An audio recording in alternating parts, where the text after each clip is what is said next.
अस्सलाम वालेकुम students, how are you? कैसे हैं आप? ठीक ठाक हैं? उम्मीद करता हूँ आप सब ठीक होंगे। ज़ैम एकेडमिया की तरफ से सी शार्प ट्यूटोरियल्स जो हमने स्टार्ट किए हुए हैं, आज उसका लेक्चर 6 है। आज के इस लेक्चर में हमने कवर करना है कि सी शार्प मेथड क्या होते हैं और मेथड पैरामीटर्स क्या होती हैं और मेथड ओवरलोडिंग क्या होते हैं। तो बाकायदा तौर पर अपने लेक्चर का आगाज़ करते हैं। पहला टॉपिक है हमारा फंक्शन डिक्लेरेशन और प्रोटोटाइप। फंक्शन क्या होते हैं, इस पे थोड़ी सी हम डिस्कशन करते हैं, बाद में इसके सिंटैक्स को देखेंगे। स्टूडेंट मैं आपको एग्जांपल देता हूँ। एक एग्जांपल ये है कि सपोज़ एक जो है तरहान है, ठीक है, उसका काम है कि वो दरवाज़े खिड़कियाँ वगैरह बनाता है। अब उसको कोई आर्डर आता है कि 2 दरवाज़े बनाने हैं। अब तरहान के पास चॉइस है कि कोई एक बंदा जो लकड़हारे होते हैं, ठीक है, उनका काम क्या होता है, वो जो जंगल में जाके लकड़ियाँ काट के लाते हैं। तो तरहान लकड़हारे से रब्ता करता है और जो है उसको कॉल करता है, कहता है कि मुझे इतनी लकड़ियाँ चाहिए, इतनी वुड चाहिए मुझे।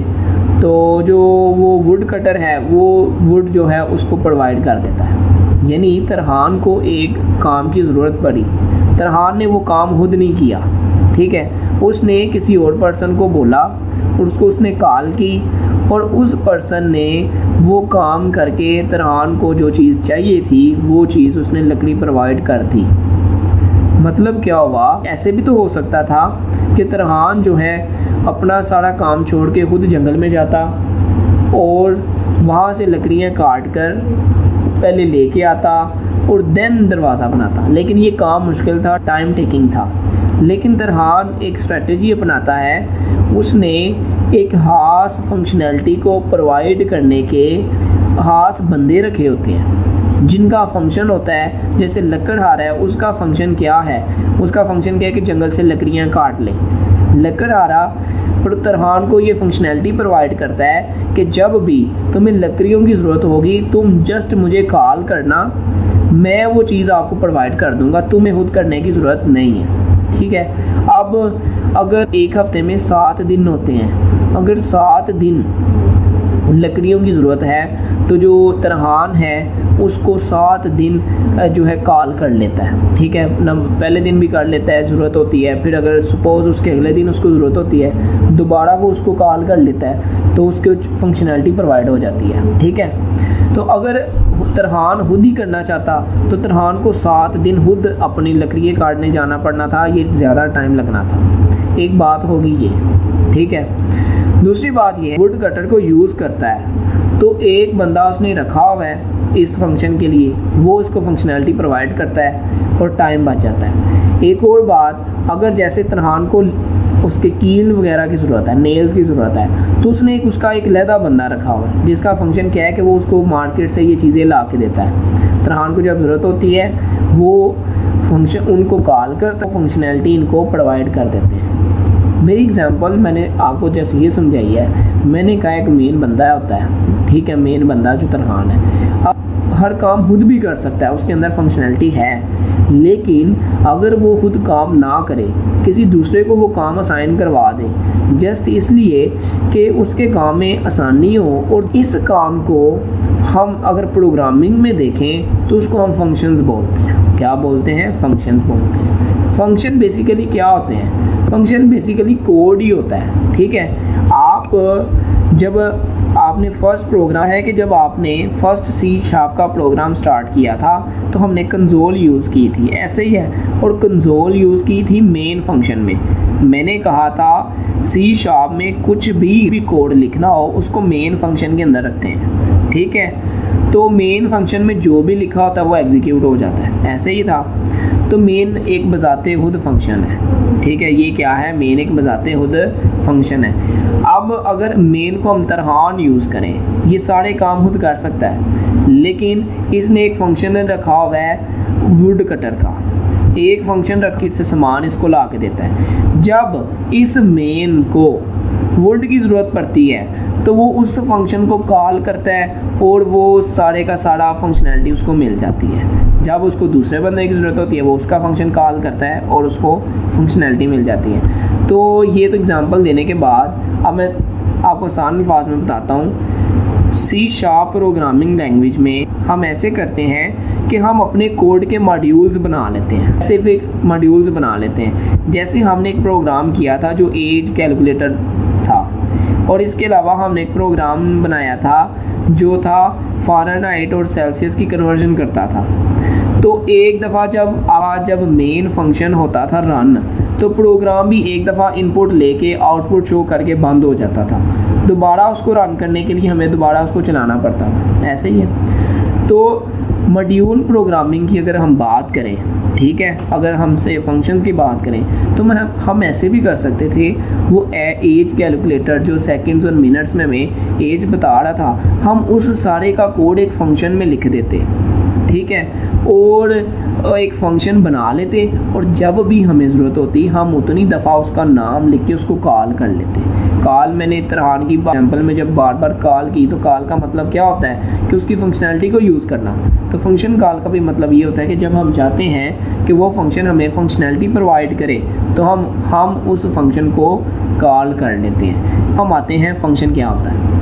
स्टूडेंट फंक्शन का तो आपको पता चल गया, प्रोग्राम है, पीस ऑफ कोड है, उसमें जो भी लिखा जाता है उसको हम एग्जीक्यूट कर सकते हैं। फंक्शन का जो सिंटैक्स होता है, सबसे पहले रिटर्न डाटा टाइप लिखी जाती है। क्या लिखी जाती है? Return data type. उसके बाद हम लिखते हैं फंक्शन का नेम, और साथ पैरामीटर्स पैरेंथेसिस में लिखते हैं अगर पैरामीटर की ज़रूरत हो। ये पैरामीटर क्या होती हैं जब बाद में बताता हूँ। तो कर्ली ब्रेसेस के अंदर ये होती है फंक्शन बॉडी, इसके अंदर होता है वो एग्जीक्यूट होता है। फंक्शन का सिंटैक्स क्या है? Return data type, data type बतानी होती है, इंट है। अगर आपका फंक्शन कोई वैल्यूज़ रिटर्न करता है तो फिर वो हम उसकी डाटा टाइप बताते हैं, इंट करेगा, अगर डबल करेगा, फ्लोट करेगा, क्या करेगा। अगर आपका फंक्शन कोई भी वैल्यूज़ अगर रिटर्न नहीं करता, देन हम उसकी जो है डाटा टाइप वॉइड लगती है। अब एग्जांपल है ये फंक्शन। स्टूडेंट्स फिर हम जो है डेमो देखते हैं फंक्शन कैसे बनाते हैं। ये हमारे पास मेन स्क्रीन है जो प्रोग्राम जहाँ पे प्रोग्राम लिखा जाता है।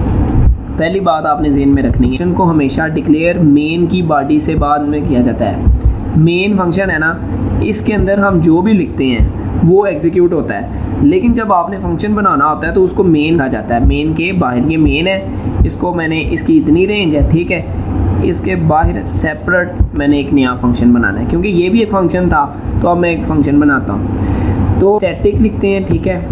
ये स्टैटिक क्यों करते हैं इसकी हमने एक्सप्लेनेशन देखनी है नेक्स्ट लेक्चर में जब हम क्लासेस को डिस्कस करेंगे। स्टैटिक और रिटर्न डाटा टाइप पहले हम मोस्टली रखते हैं वाइड, ठीक है, और उसके बाद फंक्शन का नेम रखते हैं। फंक्शन का नेम है, मैं कहता हूँ डिस्प्ले मेथड, इसको मेथड भी बोलते हैं, डिस्प्ले मेथड, ये नाम रखा फंक्शन का। अब इसकी पैरेंथेसिस होती हैं, डबल कोट आगे। अब इस फंक्शन की जो फंक्शनैलिटी है वो इसकी बॉडी में लिखी जाती है। ये फंक्शन क्या करेगा? मैं कहता हूँ ये फंक्शन डिस्प्ले करवाएगा console dot right line double quotation, ये लगवाएगा जी जैम, ठीक है जी। ये फंक्शन का काम क्या है कि इसने एक चीज़ को डिस्प्ले करवाना है। अब इसको मैंने कॉल करना है। ध्यान में रखें, जितनी देर तक फंक्शन को हम कॉल नहीं करते उसको यूज़ नहीं किया जा सकता। इसकी यही है, जैसे ये वुड कटर है, ठीक है, और ये आपका है तरहान। अब वुड कटर अपनी दुकान लगा के बैठा हुआ है, उसने लोगों को अपनी फंक्शन बताई हुई है कि मेरा ये काम है। उतनी देर तक लोग उसको यूज़ नहीं कर सकेंगे जितनी देर तक उससे कॉल करके उससे रब्ता नहीं करेंगे।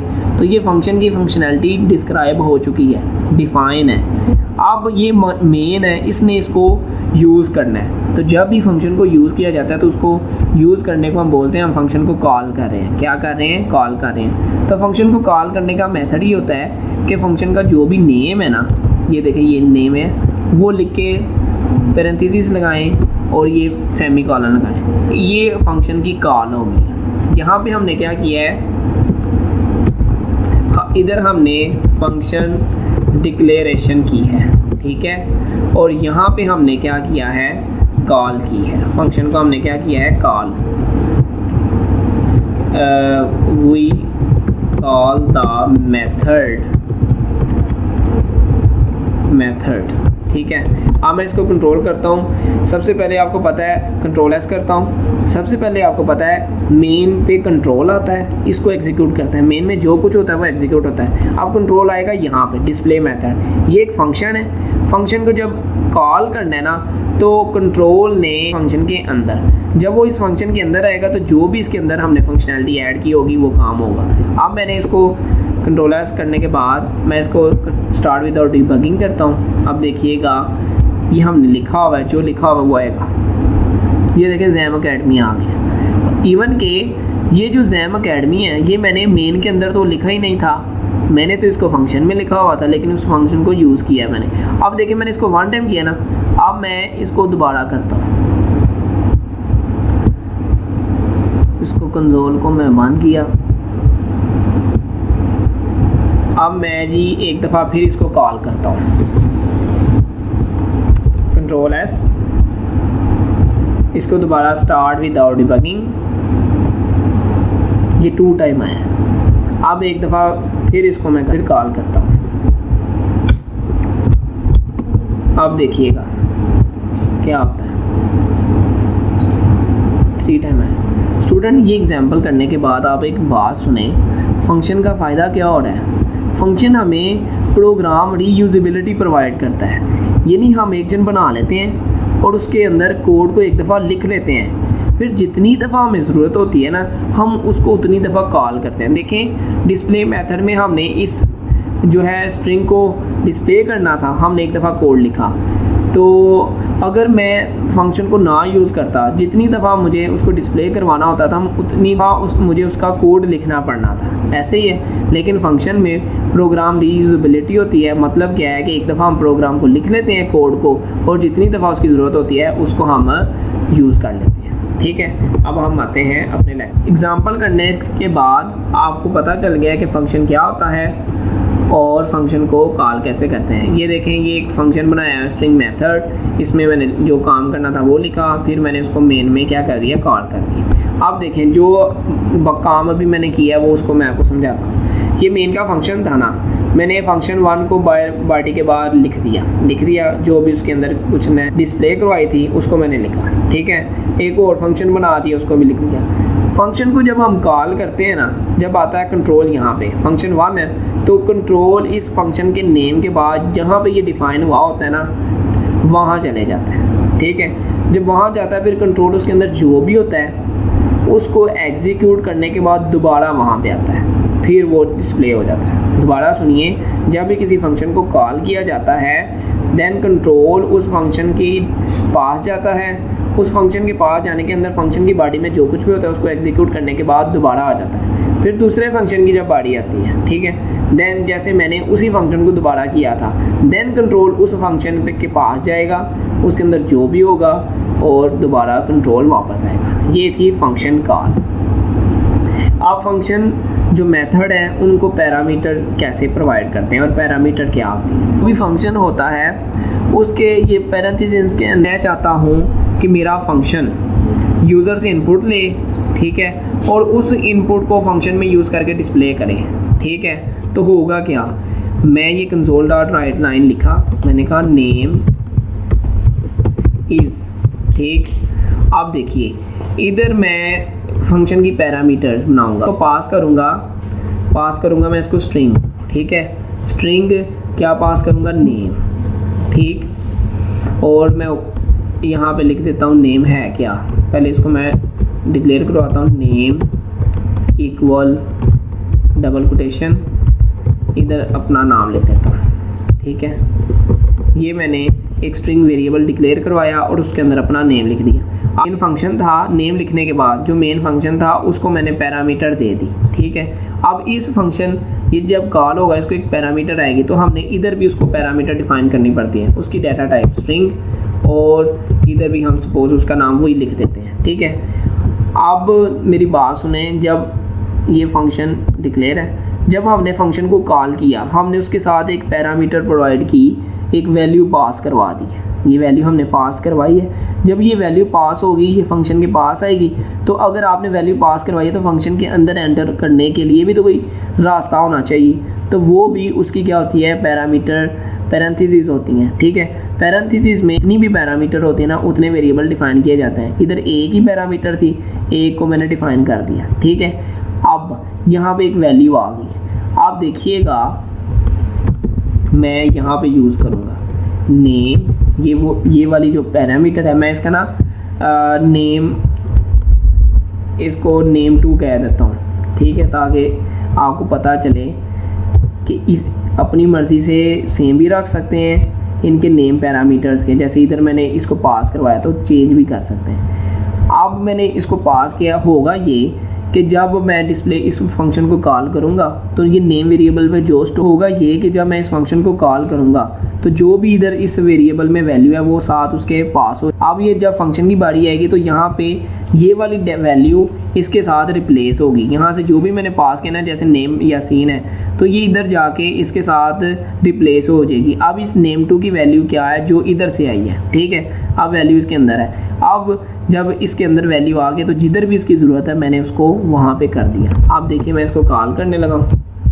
अब मैं इसको करता हूँ start without debugging, my name is Yasin. अब देखें ये फंक्शन था, इधर मैंने इसको किया यासीन। अब दूसरी दफ़ा मैं कोई और इसको पैरामीटर अप्लाई करता हूँ, कर सकते हैं हम। मैं इसको करता हूँ जैम, ठीक है। आप देखिएगा ये जो पैरामीटर है वो इससे रिप्लेस हो, इससे रिप्लेस होने के बाद इस फंक्शन में आ जाएगा। अब जो है फंक्शन कॉल जो है पहली दफ़ा तो ये यासीन शो होगा, दूसरी दफ़ा जैम शो होगा। आप देखें पहले यासीन, ये क्यों हुआ, क्योंकि पहले जो हमने फंक्शन कॉल किया उसको हम इधर से वैल्यू दे रहे हैं, दोबारा मैंने कॉल किया है तो वो जैम दे रहा है। फंक्शन को पैरामीटर कैसे असाइन करते हैं, हम एक से ज़्यादा पैरामीटर्स भी असाइन कर सकते हैं किसी भी फंक्शन को। तो वो कैसे करते हैं, पैरामीटर को कामे से सेपरेट कर देते हैं। तो इधर जो है मैं एज करता हूँ 24, ठीक है, 23। ये इसलिए एरर है कि इधर भी हमने अब कामा लगाया, इसकी दूसरी पहली पैरामीटर इससे डिफाइन होगी, दूसरी मैं इंट टाइप रखना चाहता हूँ, ठीक है, इंट टाइप एज। अब जो है ये आएगा नेम इज़, इस तरह के लिए मैं इसको एक और लाइन चाहिए, कंसोल डॉट राइट लाइन, और मैं कहता हूँ एज इज़, और जो भी इस पैरामीटर में आया वो इधर से रिप्लेस होने के बाद यहाँ पे आएगी एज इज़, ये है जी यहाँ पे शो होगी।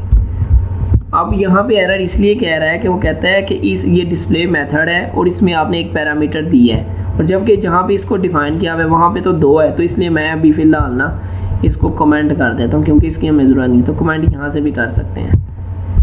कंट्रोल S, 2 वैल्यू की हैं मैंने, नेम जैम शो होगा और एज यहाँ से शो होगी 23, और इसको मैंने स्टार्ट विदाउट डिबगिंग किया और आके तो हमने इस पार्ट में देखा पैरामीटर्स क्या होती हैं, ठीक है। पैरामीटर्स एक्स्ट्रा वैल्यूज़ होती हैं जो हम किसी भी फंक्शन को प्रोवाइड करते हैं।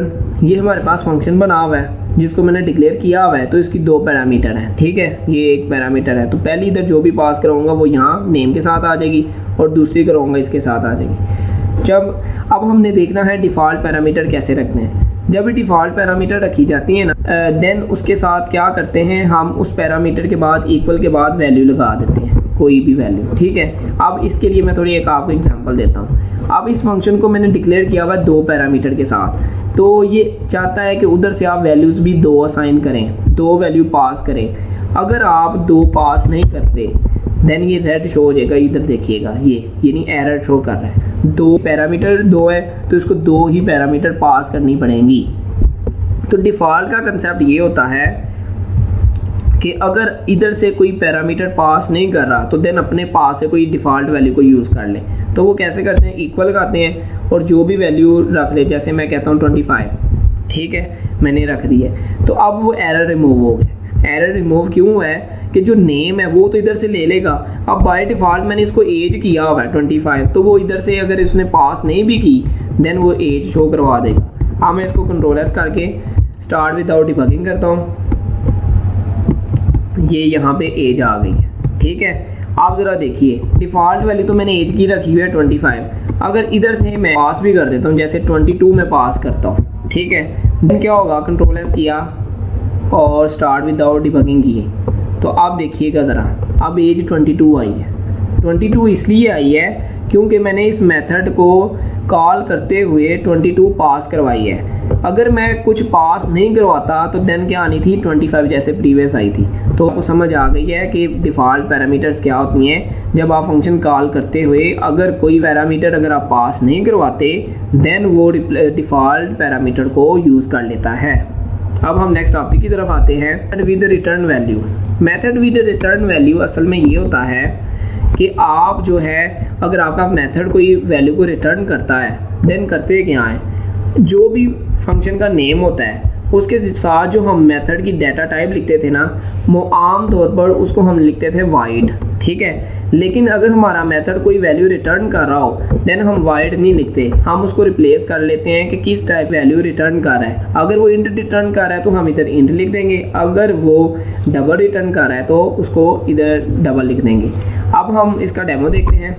रिटर्न के लिए मैंने फंक्शन रखा, मैंने इधर से वैल्यू असाइन इधर कॉल करनी है, ठीक है, और वैल्यू पास करनी है। अब फंक्शन मैंने आपको बताया कि जब रिटर्न करते हैं ना तो उसकी डाटा टाइप क्या लिखते हैं, वो डाटा टाइप लिखते हैं जिसमें आप वैल्यू रिटर्न करना चाहते हैं। अब मैं इसको स्ट्रिंग वैल्यू रिटर्न करना चाहता हूँ तो मैं वाइड की जगह पे स्ट्रिंग लिखने लगा हूँ, ठीक है। तो ये रिटर्न लगाया और जो वैल्यू रिटर्न करनी है मैं कहता हूँ ये जब मेरा फंक्शन कॉल हो तो जो भी नेम टू की वैल्यू हो ना वो क्या हो जाए, रिटर्न हो जाए। देखा कि प्रोग्राम रिटर्न क्या करेगा, ठीक है। रिटर्न का करने के बाद अब जो वैल्यू रिटर्न करेगा वो हम चाहते हैं कि जो उसने वैल्यू रिटर्न की है वो किसी ना किसी जगह पे डिस्प्ले करवाए। तो अब आपको इतना पता है ये कॉल हुआ, ये वैल्यू वहाँ पे गई और दोबारा इसमें आ गई है। अब मैं इसको कंसोल के ज़रिए डिस्प्ले करवाना चाहता हूँ तो फिर यहाँ पे जो वैल्यू उसको मैं किसी में स्टोर करवा देता हूँ। आपको पता है ये स्ट्रिंग वैल्यू है तो मैं स्ट्रिंग वेरिएबल रखता हूँ और ठीक है रिजल्ट, तो ये वैल्यू जो भी इसकी रिटर्न वैल्यू इसमें आई हुई है वो यहाँ पे आके स्टोर हो गई है। अब कंसोल के ज़रिए कंसोल डॉट राइट लाइन और आर को मैं शो करवाता हूँ। कंट्रोल एस किया, स्टार्ट विदाउट डिबगिंग। अब देखिएगा जैम यहाँ से मैंने पास की, वो रिप्लेस हुई यहाँ इसके साथ, फिर मैंने फंक्शन रिटर्न कर दिया जो भी यहाँ पे जैम था वो रिटर्न हुआ, स्ट्रिंग टाइप थी और वो दोबारा यहाँ पे वैल्यू आ गई और वो इसमें स्टोर होगी। देन क्या हुआ, वो कंसोल में डिस्प्ले होगी। ये था return type. Student last topic है इस लेक्चर का, वो है मेथड ओवरलोडिंग। मेथड ओवरलोडिंग बड़ा इजी कंसेप्ट है, ज़हन में रखें। जब आप एक फंक्शन को डिफरेंट पैरामीटर्स के साथ बार बार कॉल करें, मतलब फंक्शन एक ही आपने बनाया हुआ है लेकिन आप पैरामीटर्स उसको मल्टीपल्स दे रहे हैं तो उसको हम बोलते हैं मेथड ओवरलोडिंग। यानी एक फंक्शन जिसका नेम सेम हो लेकिन आप उसको मल्टीपल पैरामीटर्स के साथ, फंक्शन का नेम एक है लेकिन आप उसको मल्टीपल पैरामीटर्स के साथ कॉल कर रहे हैं तो उसको हम क्या बोलते हैं, मेथड ओवरलोडिंग। यानी इसकी एग्जांपल ये है, ये देखें हमने एक फंक्शन बनाया हुआ है मल्टीप्लाई का, ठीक है। इसको जब हमने कॉल किया है ना, इसकी बॉडी है ये, इसके साथ मैंने दो पैरामीटर्स अटैच किए हैं। एक और फंक्शन बनाया है, नाम मैंने वही रखा है लेकिन इसकी मैंने क्या कर दिया 3 पैरामीटर। फिर एक और फंक्शन बनाया, इसकी मैंने 4 बना दिया, नेम एक ही है। तो होगा क्या, जब मैं इसको कॉल करूँगा ना मल्टीप्लाई, अगर मैंने 2 पैरामीटर पास की होंगी देन वो ये चलेगा। अगर मैं 3 पैरामीटर पास करूँगा देन वो पहले वाला नहीं चलेगा, दूसरे वाला चलेगा। अगर मैं पुट करूँगा देन वो ये दोनों नहीं चलेंगे, वो देखेगा 4 पैरामीटर किसकी हैं तो वो वाला चलेगा। अब हम इसका डेमो देखते हैं। हमने देखना था मेथड ओवरलोडिंग। तो मैंने आपको बताया मेथड्स के हम सेम नेम रखते हैं, जैसे मल्टीप्लाई मैंने सेम नेम रखा है, ठीक है। इधर से इसको मैं कॉल करूँगा, इसको मैंने पैरामीटर्स देनी है। अब ये जो पहला मेथड है उसमें मैंने 2 पैरामीटर रखी हैं, जो तीसरा है दूसरा है उसमें मैंने 3 रखी हैं और तीसरे पे मैंने 4 पैरामीटर रखी है। अब क्या है, मैं कहता हूँ मैं इसको रिटर्न करूँगा, इसकी इंट टाइप है। अब मैं कहता हूँ अगर उधर से यूज़र 2 अगर पैरामीटर पास करता है ना तो क्या हो, पहला नंबर जो मल्टीप्लाई दूसरा नंबर, ये रिटर्न हो जाए, ठीक है। मैं कहता हूँ अगर वो 3 पास करेगा तो ऑटोमेटिकली फिर क्या हो, रिटर्न हो पहला नंबर मल्टीप्लाई दूसरा मल्टीप्लाई जो 3 वाला है, ठीक है। ये रिटर्न हो जाए रिजल्ट इसका, ठीक है। और जो इसको मैंने कितनी 4 दी हैं तो मैं कहता हूँ इसकी दफ़ा क्या हो, इधर से किया, ये 4 है तो मैं इसको जो है 4 नंबर को मल्टीप्लाई करूँगा। ठीक है जी। अब देखें, अब हमने क्या करना है, अब हमने इधर से इसको कॉल करना है, ठीक। और इसका रिज़ल्ट मैं चूँकि नंबर है तो इंट टाइप है तो इसको और रखता हूँ, इक्वल इसमें स्टोर करवाऊँगा। तो मैं इसको करता हूँ नंबर, ये देखें कोई एरर नहीं आया, सही है। कंट्रोल एस किया, आज मैं इसको चलाऊँगा तो ये डीबग हो जाएगा। अब मैं इसका रिज़ल्ट नहीं शो करवा रहा, इसलिए ये आया नहीं है। हमने बस कंसेप्ट लेना था मेथड ओवरलोडिंग का। अब हम अगर मैं इसको 3 पैरामीटर करूं तो 3 पैरामीटर मैंने करवाई हुई हैं, ये वाला 3 ये चला। अगर मैं इसको 4 पैरामीटर कर देता हूं तो फिर भी ठीक है, कोई एरर नहीं आया, चलना है, सही है। तो अगर मैं इसको 5 पैरामीटर करूं एक और, देन ये एरर आ गया। एरर क्यों आया है कि हमने मेथड ओवरलोडिंग में 3 मेथड बनाए थे, एक ये था, ये तो तीनों में 2 भी थी 3, लेकिन 5 को कोई भी नहीं था कर रहा, इसलिए ये एरर आ रहा है। ठीक है जी। तो ये हमने, ये था काम method overloading. Name, same name के हम मल्टीपल मेथड्स बना लेते हैं और उनको हम जो है मल्टीपल पैरामीटर्स देते हैं। तो जो टाइम हमने जितनी पैरामीटर, आज के लेक्चर में हमने देखा सी शार्प मेथड क्या होता है, फिर हमने उसको पैरामीटर्स देखा, फिर हमने देखा मेथड ओवरलोडिंग क्या है। उम्मीद करता हूँ आपको वीडियो अच्छी लगी है। अगर आपको समझ आई है तो काइंडली सब्सक्राइब करें, बेल आइकन प्रेस करें। बहुत शुक्रिया।